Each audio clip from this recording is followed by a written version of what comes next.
तो मूवी का स्टार्ट होता है एक बहुत ही प्यारी बच्ची को दिखाते हुए जिसकी उम्र कोई 10 या 12 साल थी। उसके सर पर सींग थे और साथ उसके पर भी थे। उसका नाम होता है मेलेफिसेंट और वो एक प्यारी सी परी होती है जो कि एक जादुई जंगल में रह रही होती है। उसने आज तक बाहर की दुनिया देखी नहीं होती। उसके लिए सारा कुछ उसका यही प्यारा जंगल होता है। इवन आप ये भी सोच सकते हैं कि उसने आज तक इंसानों को नहीं देखा और फिर भी वो अपने जंगल में खुश है। उस जंगल में इंसानों के अलावा बाकी सारे क्रिएचर्स थे, अजीब अजीब जानवर भी थे। एक दिन मेलेफिसेंट जंगल में कहीं जा रही होती है तो उसे एक छोटा सा लड़का दिखाई देता है जो कि उसी की एज का था। वो उससे कहती है कि तुम कौन हो, यहाँ पर क्या कर रहे हो। वो छोटा बच्चा मेलेफिसेंट को बताता है कि मैं पास के ही किंगडम में रहता हूँ और मुझे यहाँ पर एक हीरा नजर आया था जिसे मैंने उठा लिया। तो मेलेफिसेंट उसे वो हीरा वापस लेती है और उससे कहती है कि आओ मैं तुम्हें तुम्हारे किंगडम तक छोड़ाती हूँ। तो वो लड़का कहता है कि ठीक है मैं चला तो चाहता हूँ, लेकिन क्या तुम मुझसे दोस्ती करोगी, और अगर कभी मैं दोबारा इस जंगल में आया तो क्या हम खेल सकते हैं। तो मेलेफिसेंट कहती है कि जादुई जंगल है और तुम्हारा यहाँ पे आना ठीक तो नहीं है, लेकिन देखेंगे। इसी के साथ वो दोनों हैंड शेक करते हैं तो मेलेफिसेंट को कोई करंट लगता है। इनफैक्ट उसे उस लड़के की पहनी गई लोहे के रिंग से करंट लगा था। वो बताती है कि लोहा परियों को जला देता है, तो आइंदा इसे पहनकर मत आना। इसके बाद हम देखते हैं कि वो लड़का अपने किंगडम में वापस चला जाता है, लेकिन जिस किंगडम से वो आया था वो किंगडम इस जंगल पे कब्जा करना चाहता था और इस लड़के के माँ बाप भी जिंदा नहीं थे। इसकी मेलेफिसेंट से काफी अच्छी दोस्ती हो चुकी थी और इनके दोनों के जहन में ये बात थी ही नहीं कि हम एक दूसरे के दुश्मन किंगडम से हैं। ये दोनों एक साथ खेलते रहे और इसी तरह कई साल गुजर गए। वो लड़का यहाँ आता रहता और मेलेफिसेंट और ये मिलके खेलते और अब ये दोनों बड़े हो चुके थे। वो दोनों 16 साल के हो चुके थे और एक दूसरे को पसंद करने लगे थे। मेलेफिसेंट को अब लगता था कि इंसान परियों के दुश्मन नहीं हैं, वो बहुत अच्छे होते हैं। उसे ये भी नहीं पता था कि उनमें ग्रीड भी होती है, यानी लालच भी होती है। एक दिन मेलेफिसेंट सोच रही होती है कि उस लड़के को आए हुए काफी दिन हो चुके हैं और उसको उस लड़के की एक और बात भी याद आती है कि उसने कहा था कि जब मैं बड़ा हो जाऊंगा तो अपने किंगडम पर कब्जा करूंगा और जो यहाँ पे किला है उसको भी मैं हासिल कर लूंगा।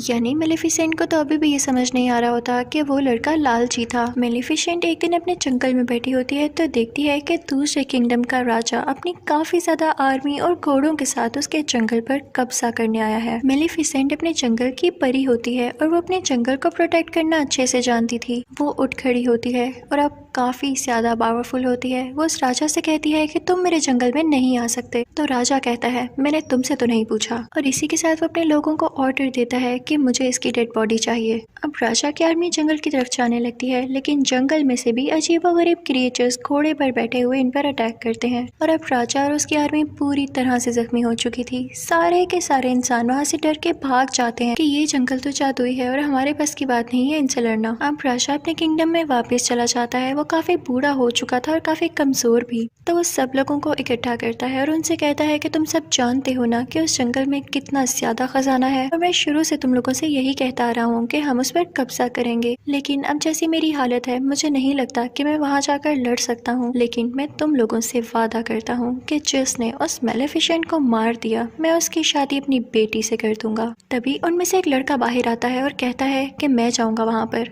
आप ये सुन के हैरान रह जाएंगे कि ये लड़का कौन था। ये था स्टीफन, यानी वही छोटा बच्चा जो कि मेलेफिसेंट के साथ खेला करता था। अब हम देखते हैं कि स्टीफन जंगल में जाता है मेलेफिसेंट से मिलने के लिए कई साल बाद। मेलेफिसेंट उसे पूछती है कि इतना अरसा तुम कहाँ रहे, तुम्हें जरा ख्याल नहीं आया हमारी दोस्ती का। तो वो कहता है कि मुझे माफ कर दो, मैं कुछ मसरूफ हो गया था, लेकिन मैं तुम्हें आज तक नहीं भूला और अभी भी मैं तुम्हें यही बताने आया हूँ कि हमारा राजा तुम्हें मारना चाहता है। तुम बस अपना ख्याल रखना, मैं तुम्हारी यहाँ पे हिफाजत प्रोटेक्शन करने आया हूँ।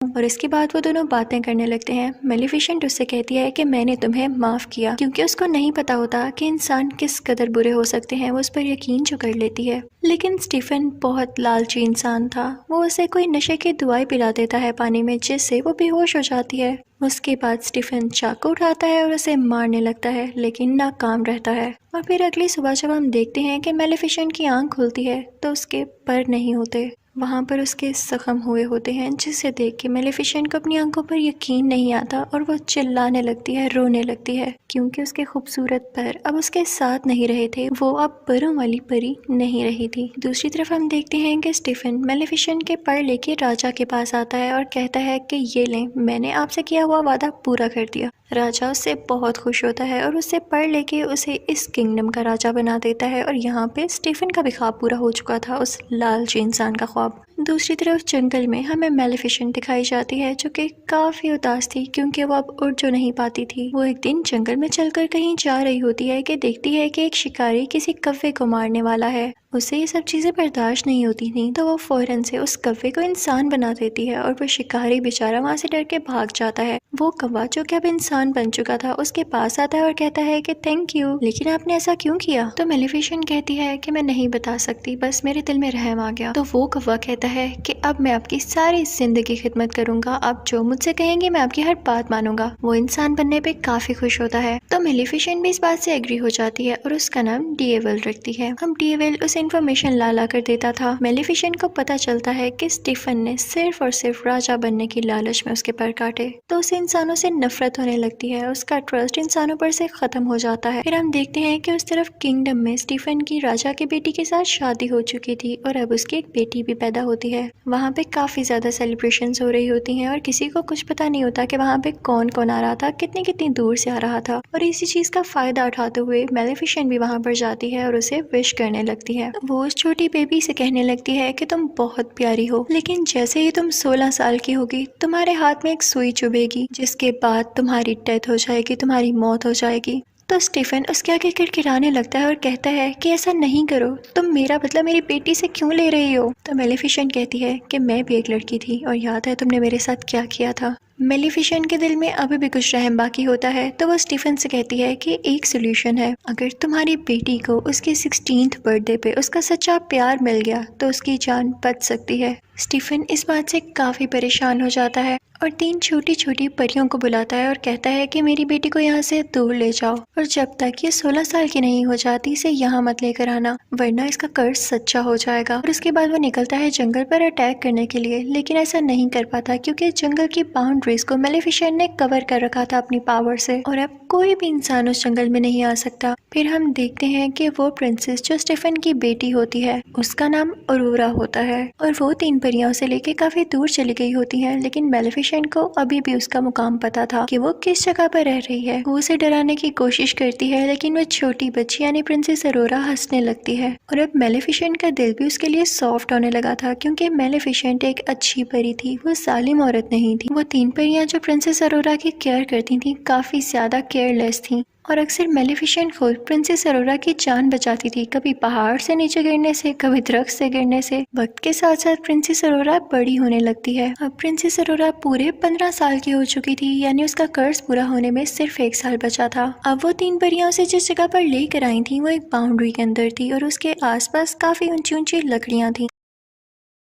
प्रिंसेस अरोरा ने भी इसके बाहर की दुनिया नहीं देखी थी, जैसे मेलेफिसेंट ने नहीं देखी थी, तो उसको सस्पेंस होता था कि आखिर इसके बाहर है क्या। तो एक दिन वो वहाँ पर जाती है और वहाँ पर देखने लगती है कि तभी उसे फील होता है कि जैसे यहाँ पर कोई है। वो आवाज देने लगती है, कोई है तो सामने आओ, मुझे बहुत से क्वेश्चंस पूछने हैं। अब मेलेफिसेंट होती है वहाँ पर, उसे रहा नहीं जाता और वो प्रिंसेस अरोरा के सामने आ जाती है। प्रिंसेस अरोरा उसे देख के चिल्लाती है और कहती है, आप तो वही है जो बचपन से मेरा ख्याल रखती है, लेकिन कभी मेरे सामने क्यों नहीं आई? आप तो मेरी गॉड मदर हैं, मैं आपको पहचानती हूँ और जो आपके साथ कौवा है ना, मुझे वो भी बहुत अच्छा लगता है। मेलेफिसेंट को इस जवाब की बिल्कुल उम्मीद नहीं होती, तो वो भी अंदर अंदर से खुश हो जाती है क्योंकि मैंने आपको बताया ना वो बहुत अच्छी परी थी। वो अरोरा से प्यार करने लगती है और अब वो नहीं चाहती थी कि जो कर्ज मैंने इसे दिया वो इसे कभी भी लगे। उन दोनों में काफी दोस्ती हो गई थी और बिल्कुल वो एक माँ बेटी की तरह एक साथ रहती थी, खेलती थी, बातें करती थी। एक दिन जब प्रिंसेस अरोरा सो रही होती है तब मेलेफिसेंट अपनी सारी पावर्स यूज करके वो कर्ज वापस लेने की कोशिश करती है,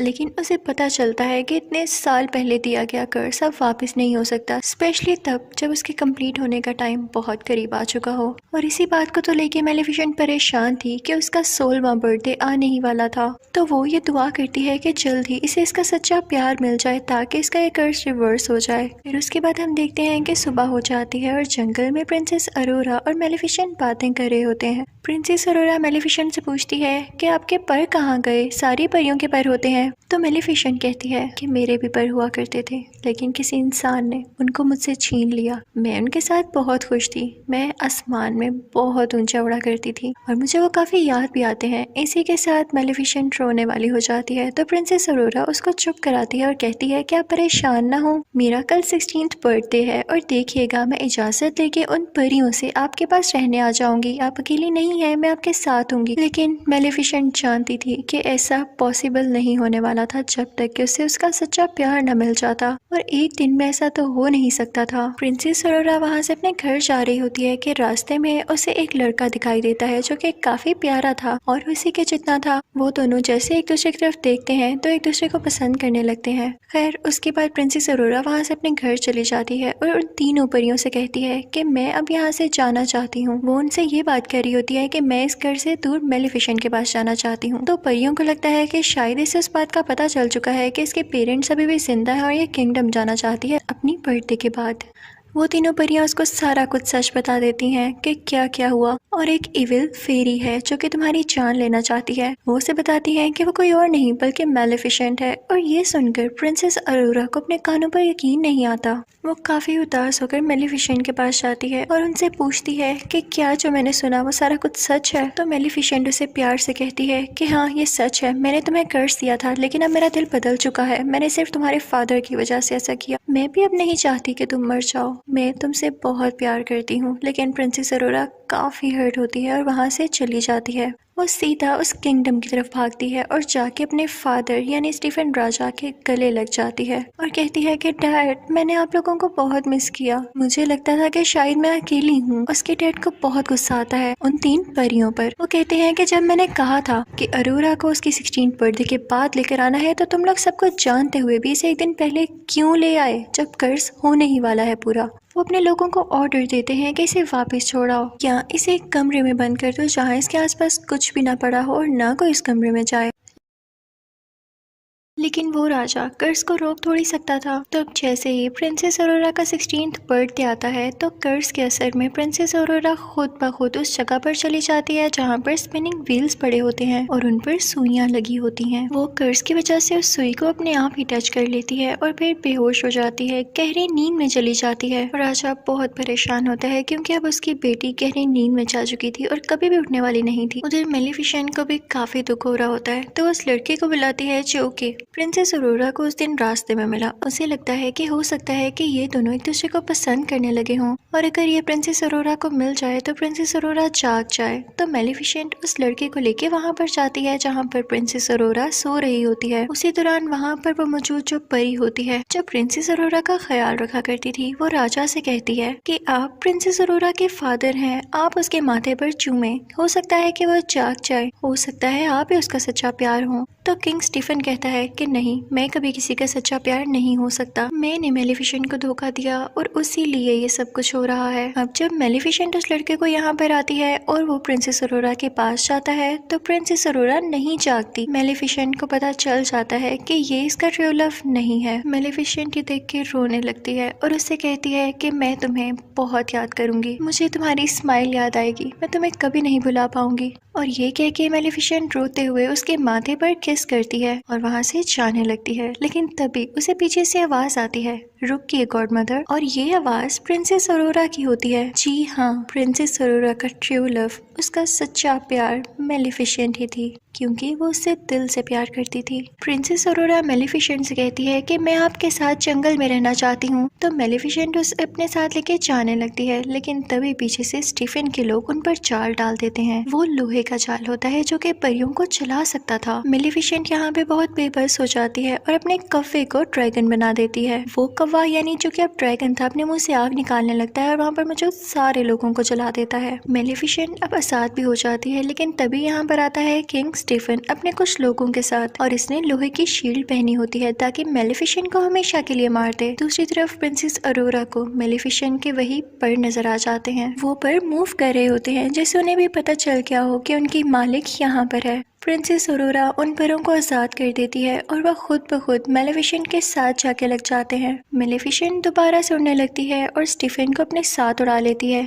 लेकिन उसे बिल्डिंग से नीचे नहीं गिराती। स्टीफन उस पर अटैक करने लगता है, जिसकी वजह से वो दोनों ही बिल्डिंग से नीचे गिरने लगते हैं, यानी कैसल से। स्टीफन ने मेलेफिसेंट के परों को पकड़ा होता है ताकि वो उड़ न सके, लेकिन जैसे ही वो लोग जमीन पर गिरने वाले होते हैं, मेलेफिसेंट अपने पर खोल लेती है और उड़ जाती है, लेकिन इस वजह से स्टीफन जमीन पर गिरकर मर जाता है। यानी अब ये लालची आदमी इस दुनिया में नहीं रहा था, सब कुछ ठीक हो चुका था। अगली सुबह हम देखते हैं कि मेलेफिसेंट उन सब बाउंड्रीज को हटा देती है जो उसने जंगल के गिर्द बनाई हुई थी। वहाँ पर दोबारा से फूल खिलने लगते हैं, ग्रीनरी वापस आ जाती है। उसके बाद वो प्रिंसेस अरोरा से कहती है कि आज के बाद तुम इस जंगल की रानी हो, और वहाँ का किंगडम और ये जंगल आपस में मिल जाते हैं और सब बहुत हंसी खुशी जिंदगी गुजारने लगते हैं। यहाँ पर मेलेफिसेंट पार्ट 1 एंड हो जाता है और आपको एक्सप्लेन करूंगी मेलेफिसेंट पार्ट 2। मूवी शुरू होती है तो हम देखते हैं कि कुछ लोग उसी जादुई जंगल में जहाँ मेलेफिसेंट रहती थी वहाँ पर आकर कुछ जादुई क्रिएचर्स को चुरा रहे होते हैं, और इसी दौरान मेलेफिसेंट भी आ जाती है। मेलेफिसेंट उन तीनों में से 2 आदमियों को तो पकड़ लेती है, लेकिन तीसरा वहाँ से वो क्रिएचर चुराकर दूर जंगलों में भाग जाता है जहाँ पर ग्लोइंग फ्लावर्स निकले हुए थे। वो आदमी वहाँ से किंगडम की तरफ भाग जाता है। वो एक दरवाजा खोलता है तो उसमें से एक होल में से हमें किसी आदमी का हाथ दिखाई देता है। वो आदमी जिसने वो क्रिएचर चुराया, उस आदमी को वो क्रिएचर दे देता है। उसके कपड़ों पर वही ग्लोइंग फ्लावर भी लगा होता है जिसे वो आदमी ले लेता है और इन दोनों चीजों के बदले में उसे पैसे देता है। फिर हमें ये भी दिखाया जाता है कि उस किंगडम के लोग अभी तक मेलेफिसेंट को दिल से अच्छा नहीं मानते थे। वो समझते थे कि इसने हमारी प्रिंसेस को चुराया और ये हमेशा से प्रिंसेस अरोरा को मारना चाहती थी। अब सीन चेंज होता है और हम प्रिंसेस अरोरा को जंगल में काफी खुश देखते हैं। वो वहाँ की रानी जो बन चुकी थी और डिफरेंट क्रिएचर्स के साथ डांस कर रही थी। सब लोग उसके पास अपने अपने मसले लेकर आते थे। उसे बताया जाता है कि यहाँ से एक क्रिएचर गायब हो गई है, वही क्रिएचर जो कि वो आदमी चुरा कर भागा था। तो ये सुन के प्रिंसेस अरोरा काफी परेशान हो जाती है। तो वहाँ पे वही छोटी हाइट वाली 3 परियां आती हैं और उसे खुश करने लगती हैं। उसका क्राउन लेके भागने लगती हैं ताकि वो भी उसके पीछे पीछे आए। और प्रिंसेस अरोरा जैसे ही नीचे जाती है तो उसे कौन दिखाई देता है भला? वही लड़का जो कि मूवी यानी मेलेफिसेंट पार्ट 1 के एंड पे उसके पास आया था, लेकिन तब तक वो उसका ट्रू लव नहीं था। वो भी एक प्रिंस था और उसका नाम था प्रिंस फिलिप। वो काफी अरसे से प्रिंसेस अरोरा को पसंद करता था और यहाँ पर फाइनली वो उसे प्रपोज कर देता है, जिसे सुनकर प्रिंसेस अरोरा भी काफी खुश होती है क्योंकि वो भी उसे कहीं ना कहीं पसंद करती थी। ये सब कुछ मेलेफिसेंट का कौवा यानी डेवियल भी देख रहा होता है। वो जाके सब कुछ मेलेफिसेंट को बताता है। तो मेलेफिसेंट वहाँ से उड़कर प्रिंसेस अरोरा से बात करने आती है और दूसरी तरफ वो प्रिंस फिलिप भी अपने पेरेंट्स को बताने के लिए जाता है कि मुझे एक लड़की पसंद आ चुकी है। फिर हम देखते हैं कि प्रिंस फिलिप अपने किंगडम पहुंच चुका है और वहां पर जाकर वो अपने फादर यानी किंग को, क्वीन को और बाकी लोगों को बताता है कि मैं उस लड़की को प्रपोज कर आया हूं और उसने एक्सेप्ट भी कर लिया है। जिसको सुनकर उसके फादर यानी किंग काफी खुश होते हैं, लेकिन क्वीन वो तो सैड हो जाती है। लेकिन वो ये चीज अपने बेटे को शो नहीं करवाती। उसका दिल तो नहीं था, लेकिन फिर भी वो कहती है कि चलो ठीक है। प्रिंसेस अरोरा और उसकी गॉड मदर यानी मेलेफिसेंट को हम डिनर पे बुला लेते हैं। दूसरी तरफ हम मेलेफिसेंट को प्रिंसेस अरोरा से बातें करता हुआ देख रहे होते हैं। वो कहती है कि तुम्हें मुझसे एक बार पूछ लेना चाहिए था प्रिंस से मंगनी करने से पहले। मेलेफिसेंट कहती है कि सच्चे प्यार जैसी कोई चीज नहीं होती, लड़के हमेशा धोखा देते हैं। तभी तो तुम्हारा ट्रू लव मैं बनी। मैं तुमसे दिल से प्यार करती हूँ, इसलिए तुम्हारा भला कह रही हूँ। तो प्रिंसेस अरोरा कहती है कि प्लीज आप ऐसा ना सोचें, अगर किसी ने आपको धोखा दिया तो हो सकता है कि बाकी दुनिया के लोग वैसे ना हो। तो मेलेफिसेंट कहती है कि ठीक है, मैं तुमसे प्यार करती हूँ इसलिए तुम्हारी बात मान रही हूँ। अब हम देखते हैं कि वो दिन आ चुका है जब इन दोनों फैमिलीज में एक साथ डिनर है। तो क्वीन जो कि प्रिंस फिलिप की मदर थी, वो अपनी एक सीक्रेट क्लोजेट में जाती है। वो जब वहाँ पर जा रही होती है तो हमें ये दिखाया जाता है कि वो एक आयरन फैक्ट्री है। वो क्वीन जब वहाँ से गुजर रही होती है तो हमें ये भी दिखाया जाता है कि वहाँ पर वही ग्लोइंग फ्लावर होता है और उसी के साथ वो क्रिएचर भी होती है जो कि एक आदमी ने चुराया था। और वो क्वीन जाके उस आदमी से कहती है कि जल्दी अपना काम पूरा करो, वक्त बहुत कम है। और तभी वहाँ पर हम स्पिनिंग व्हील को भी देखते हैं जिस पर सेम सुई लगी होती है। ये सीन था ना काफी मिस्टीरियस कि हमें उस क्वीन के प्लान्स के बारे में कुछ नहीं पता चल पाता। और फिर यहाँ पे सीन चेंज हो जाता है। अब दूसरी तरफ जंगल में मेलेफिसेंट, उसका कौवा जो कि इंसान की शक्ल में ही था, और प्रिंसेस अरोरा डिनर पर जाने के लिए तैयार हो जाते हैं। काफी प्यारी लग रही होती है प्रिंसेस अरोरा। मेलेफिसेंट जैसे ही उस किंगडम में पाँव रखती है तो सारे लोग उसे डर के छुपने लगते हैं और कुछ लोग तो अपने वेपन्स भी निकाल लाते हैं। उनको ये लग रहा होता है कि मेलिफिसेंट एक बुरी चुड़ैल है, लेकिन मेलिफिसेंट इन सबको एंजॉय कर रही होती है और उन्हें कुछ भी नहीं कहती, बस मुस्कुराती रहती है। अब हम देखते हैं कि वो तीनों अंदर पहुंच चुके होते हैं, यानी महल के अंदर किंग और क्वीन के पास, और अब डिनर होता है स्टार्ट। क्वीन मुसलसल मेलिफिसेंट को खुश करने की बजाय या उसे अच्छी बातें करने की बजाय उसका पुराना वक्त उसे याद दिलाती है कि तुम ही थी ना जिसने इस बेचारी प्रिंसेस को कर्ज दिया था। उसकी बातें बिल्कुल भी अच्छी नहीं लग रही होती और वो मेलिफिसेंट को ये भी कहती है कि तुमने तो इंसानों को भी मारा था, याद है? तो मेलिफिसेंट क्वीन से कहती है कि आपके किंगडम के भी कुछ लोग मेरे जंगल में आए थे और मेरी क्रिएचर चुरा कर भाग गए। उनमें लड़ाई बढ़ने लगती है। तो क्वीन अपनी बीवी यानी क्वीन से कहता है कि खामोश हो जाओ, कैसी बातें कर रही हो। और दूसरी तरफ प्रिंसेस अरोरा मेलिफिसेंट से कहती है कि प्लीज आप इजी रहें, लेकिन क्वीन फिर भी बाज नहीं आती और अजीब अजीब बातें करने लगती है। वो कहती है कि अगर मेरे बेटे की और प्रिंसेस अरोरा की शादी हो गई तो इसकी असली मदर कौन होगी। ये सुनकर मेलिफिसेंट को काफी दुख होता है, क्योंकि वो खुद को ही प्रिंसेस अरोरा की असल मदर मानने लगी थी। वो अपने पर फैलाती है और एक ग्रीन एनर्जी बाहर निकालती है जिससे सब दूर जाकर गिरते हैं। क्वीन भी पिला बजाकर डर जाती है और किंग के पीछे जाके छुप जाती है, जिससे किंग बेचारे नीचे गिर जाते हैं। क्वीन ऊंची ऊंची बोलने लगती है कि मेलिफिसेंट ने किंग पर कर्ज कर दिया है और अरोरा उनकी बात पर यकीन कर लेती है और मेलिफिसेंट से कहती है कि प्लीज आप अपना कर्ज खत्म करते हैं, आप बार बार क्यों सब पे कर्ज करती हैं। तो मेलिफिसेंट कहती है प्रिंसेस अरोरा तुम भी ये कह रही हो, मैंने कोई कर्ज नहीं किया। लेकिन प्रिंसेस अरोरा मेलिफिसेंट की बात पर यकीन ही नहीं करती, क्योंकि क्वीन ने काफी अच्छे तरीके से उसको टैकल कर लिया होता है। तभी वहाँ पर सोल्जर्स आने लगते हैं जो कि मेलिफिसेंट पर अटैक करने वाले होते हैं। मेलिफिसेंट आखिरी बार प्रिंसेस अरोरा से कहती है कि क्या तुम मेरे साथ नहीं आओगी। तो प्रिंसेस अरोरा कोई जवाब नहीं देती और क्वीन और किंग के पास बैठी रहती है। तो मेलिफिसेंट दुखी होकर वहाँ से उठकर चली जाती है। उसके साथ उसका कफा भी खिड़की तोड़ के बाहर चले जाते हैं। लेकिन वहाँ पे एक और लड़की होती है जो क्वीन और किंग की साथी होती है। वो आयरन बुलेट से मेलिफिसेंट पर अटैक कर देती है, जिससे वो बेचारी ओशन में गिर जाती है। अब हम देखते हैं कि कैसल में किंग बेचारे बेहोश पड़े होते हैं, तो उनको उनके बेडरूम में ले जाया जाता है। सब काफी परेशान होते हैं और उनका बेटा यानी प्रिंस फिलिप अपनी मदर क्वीन से कहता है कि आप डैड के माथे पर चूमे, आप उनसे सच्चा प्यार करती है ना, आप उनकी वाइफ हैं, हो सकता है कि वो दोबारा से ठीक हो जाए। लेकिन क्वीन अंदर ही अंदर अजीब मुंह बनाती है, क्योंकि ना तो वो किंग से सच्चा प्यार करती थी और ना ही वैसी स्टोरीज पर बिलीव करती थी। वो एक लालची औरत थी। वो फिर भी अपने बेटे के कहने पर ऐसा करती है, लेकिन किंग की आंख नहीं खुलती। जब अरोरा ये देखती है तो कहती है कि मैं जाके मेलिफिसेंट से बात करूंगी कि वो अपना कर्ज खत्म कर दे। जैसे ही वो जंगल पहुंचती है तो सारे लोग कहने लगते हैं कि हमने अभी तक मेलिफिसेंट को नहीं देखा, वो यहाँ आई ही नहीं। दूसरी तरफ किंग और क्वीन की वही साथी ओशन पर नजर रखे होती है कि मेलिफिसेंट कब यहाँ से निकलती है, लेकिन वो देखती है कि कोई क्रिएचर आकर मेलिफिसेंट को अपने साथ ले गया है। वो फौरन से सब कुछ जाकर क्वीन को बताती है, तो क्वीन कहती है कि फौरन से उसे रोको। और दूसरी तरफ जंगल से अरोरा वापस उसी किंगडम में आ जाती है, लेकिन उस जंगल का एक मैजिकल क्रिएचर भी उसके होर्स में छुपकर उसे किंगडम आ गया था। वो क्रिएचर वहीं पर पहुंच जाती है जहाँ पर पहली क्रिएचर भी कैद थी और उसे भी वो आदमी कैद कर लेता है। प्रिंसेस अरोरा क्वीन से कहती है कि मुझे मेलिफिसेंट कहीं भी नहीं दिखी, क्या उन्हें कुछ हो तो नहीं गया। तो क्वीन कहती है कि परेशान नहीं हो, वो काफी स्ट्रॉन्ग है, वो वैसे ही कहीं पर होगी, और उसे अपनी बातों में फंसाने की कोशिश करती है।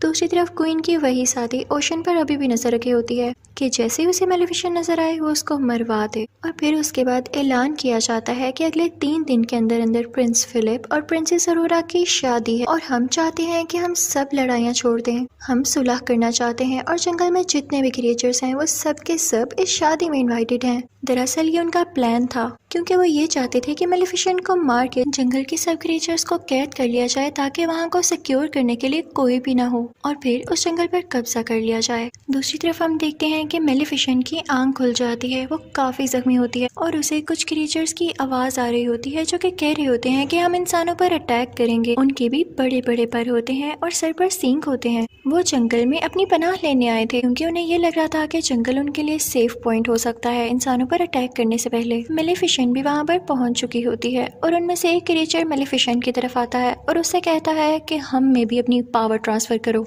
इंसानों को कैसे हराया जा सकता है हमें भी बताओ। लेकिन मेलिफिसेंट उसे दूर फेंकती है। उन क्रिएचर्स के हेड का नाम बोरा होता है। वो जब देखता है कि मेलिफिसेंट में इतनी पावर है कि किसी को भी इतनी दूर उड़ा के फेंक सकती है तो वो काफी खुश होता है कि अब हमें इसको टैकल करने में काफी आसानी होगी। अब बोरा का साथी मेलिफिसेंट को अपने साथ लेके केव में आ जाता है और उसे बताता है कि यहाँ पे बुरी और अच्छी फेरीज एक साथ रहा करती थी। क्योंकि इंसान उन्हें हंट करने लगे थे, इस वजह से उन्हें एक साथ रहना पड़ा। फिर वो एक स्ट्रक्चर के पास आता है जो कि वहाँ पे स्टिल था, कोई मूवमेंट नहीं कर रहा था। तो बोरा का साथी उसे बताता है कि मेलिफिसेंट, तुम इन्हीं की औलाद में से हो, तुम आखिरी पावरफुल और अच्छी परी बची हो। वो आदमी मेलिफिसेंट को बताता है कि तुम बहुत पावरफुल हो और जल्द ही तुम एक ऐसी स्टेज पे पहुंचोगी जिससे तुम दुनिया की सबसे ज्यादा ताकतवर परी बन जाओगी। लेकिन वो आखिरी स्टेज तुम अभी पार नहीं कर पाई और वो है प्रिंसेस अरोरा को माफ करना, क्योंकि सारी जिंदगी तुमने उससे मोहब्बत की है, उससे प्यार किया है और इसके लिए बहुत करेज चाहिए कि आप किसी को दिल से माफ कर दें।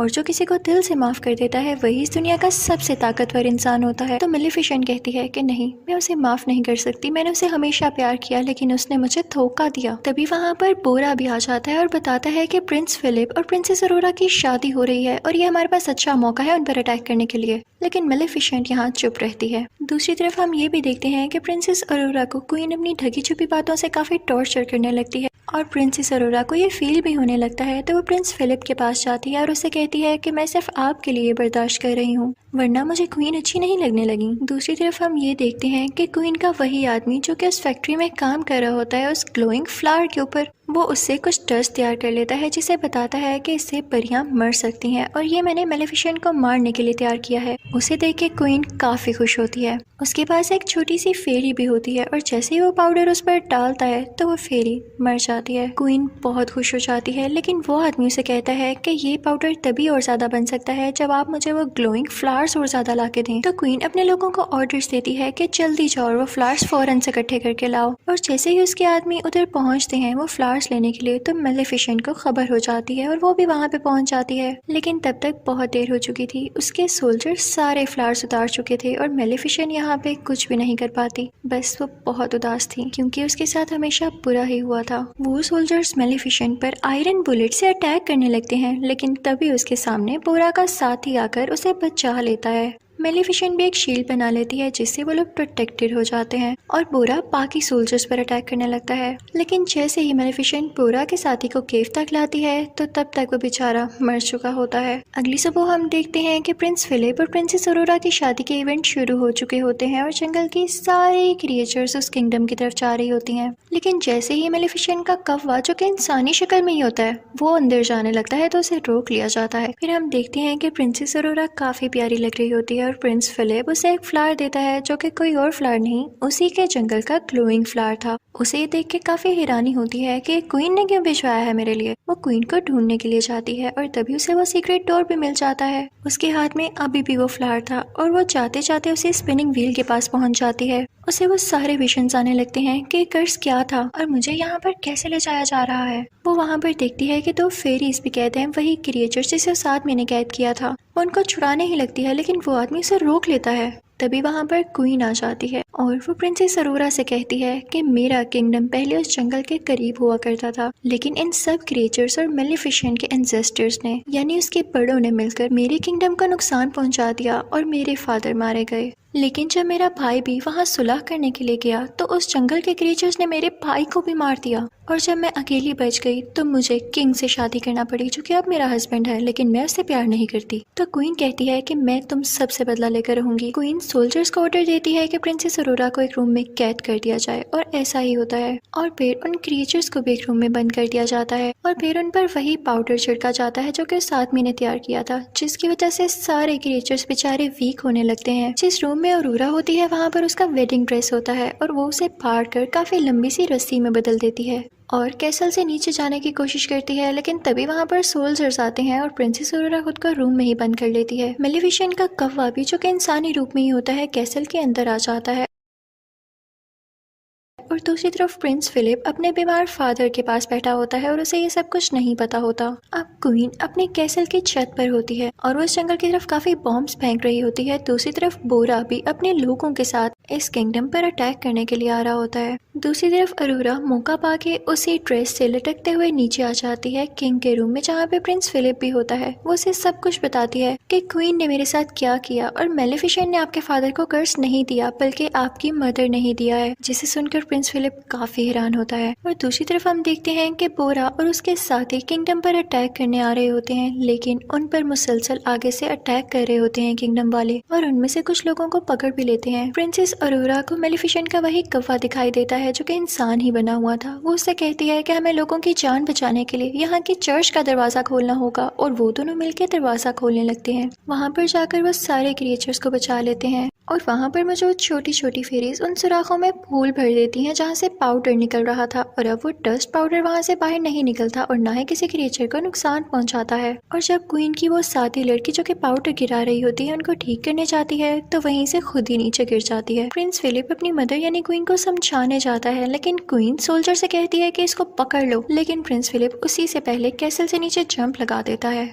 वहाँ पर प्रिंसेस अरोरा और मेलेफिसेंट के कव्वे को भी पकड़ लिया जाता है, लेकिन तभी वहाँ पर आती है मेलेफिसेंट और अपने कव्वे को एक बड़े से बियर में तब्दील कर देती है, और वो बियर चर्च का दरवाजा खोल के सब क्रिएचर्स को आजाद कर देता है। मेलेफिसेंट बाकी लोगों पर अटैक करने लगती है और अपने लोगों को बचाने लगती है। तभी वहाँ पर बोरा भी आ जाता है और क्वीन के सोल्जर से लड़ने लगता है, लेकिन फिलिप उसे आके रोकता है और कहता है कि ये हमारे जनरल हैं, इसे कुछ मत कहना। तो बोरा वहाँ से चला जाता है। जब जनरल ये देखता है कि इसने मुझे नहीं मारा तो उसे पता चल जाता है कि असली सालिम कौन है, यानी क्वीन असली सालिम है। दूसरी तरफ मेलेफिसेंट रूफ टॉप पर आती है उसी क्वीन के पास, लेकिन प्रिंसेस अरोरा भी पास आती है मेलेफिसेंट के और उससे कहती है कि प्लीज क्वीन को मत मारे वरना सब लोग वाकई समझेंगे कि आप सालिम थी। लेकिन मेलेफिसेंट कहती है कि नहीं अरोरा, पीछे हट जाओ, मुझे तुम्हारी कोई बात नहीं सुननी। तो अरोरा रोते हुए कहती है कि मदर ऐसा ना करें, और जब मेलेफिसेंट उसके मुंह से मदर लव सुनती है तो उसका दिल काफी सॉफ्ट हो जाता है और उसके दिल में इमोशंस आने लगते हैं। और जब वो दोनों एक दूसरे को ऐसे देख रहे होते हैं तो जाहिर है क्वीन को मौका मिल जाता है उन पर अटैक करने के लिए। तो वो वही डस्ट पाउडर प्रिंसेस अरोरा की तरफ फेंकती है, लेकिन मेलेफिसेंट उसके सामने आकर प्रिंसेस अरोरा की जान बचा लेती है।